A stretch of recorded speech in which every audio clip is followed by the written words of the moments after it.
Now we're going to move to our Your Stock, Our Take segment.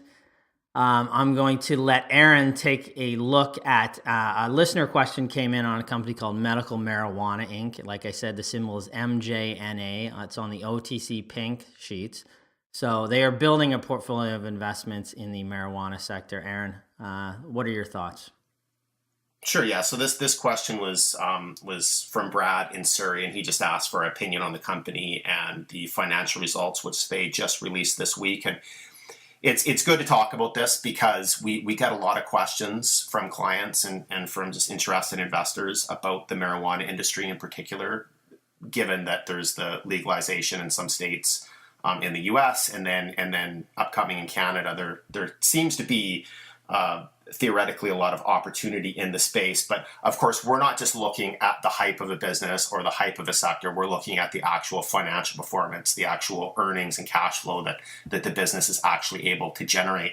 So let's take a look at Medical Marijuana Inc.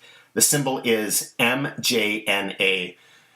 Trades on the pink sheets in the OTC. So I'll get into that a little bit later. Trades for about 10 cents right now. So they just put out their first quarter results this last week, and revenue growth was great. They reported 3.6 million in revenues for the quarter, so that was more than double the 1.6 million that they reported in the first quarter of last year. Gross profit as well, way up, 2.5 million compared to only 800,000 last year.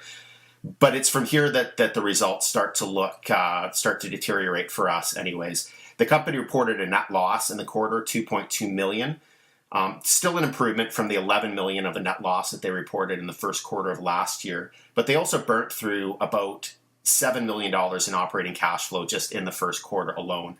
And then when we look at the balance sheet, it's not in the greatest shape, about 14 million in debt, minimal cash, I think about 1.5, 2 million in cash. So with that burn rate and that balance sheet, it looks like the company is going to have to raise money here in the near future at some point. So we like the revenue and the gross profit, but to us, this is still a speculative company financially with the negative earnings and cash flow. And there's also a couple other things here that up the risk level for us as well.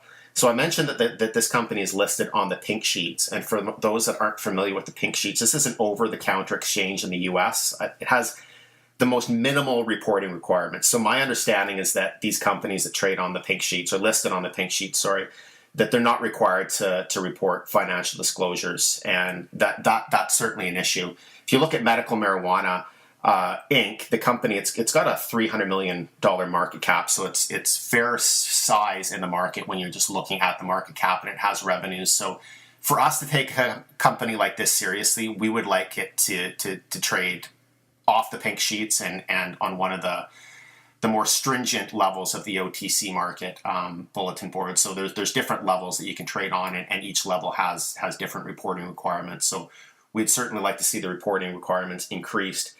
Another thing, and I know you'll love this, is I was looking at the share count, and this company, as I said, 300 million market cap plus 10 cents per share is what it trades for. So 3.6 billion shares outstanding. That is a huge number. We look at some of these small caps, these micro caps, and we see 100 million shares, 200 million shares outstanding, and that's already a big number. So 3.6 billion. Just to give that some comparison, we talked about Apple earlier. Well, Apple has 5.2 billion now, which is a big number, but this is a 750 billion market cap company in Apple compared to medical marijuana. So we'd like to also see a much tighter share structure on that, and certainly there'd be a possibility of a rollback some point in the future. It'd probably be a good decision for them to make. A lot of the times that when you're looking at the share count, in some ways it is somewhat psychological analyzing it, but you also have to take into account that, one, there are rules in the United States which limit certain institutional investors from investing in companies that are considered penny stocks. So a 300 million market cap company, you'd hope to see a tighter share structure so they can get that share price up. But also, it's just going to take a lot of earnings. They have to generate a lot of earnings in order to produce anything meaningful on a per share basis. So it's just a messy share structure. And this is not a company that we don't find it investable right now. We would watch it and see what happens given the revenue, but there's there's several issues that this company would have to address before we would consider it investable at this point.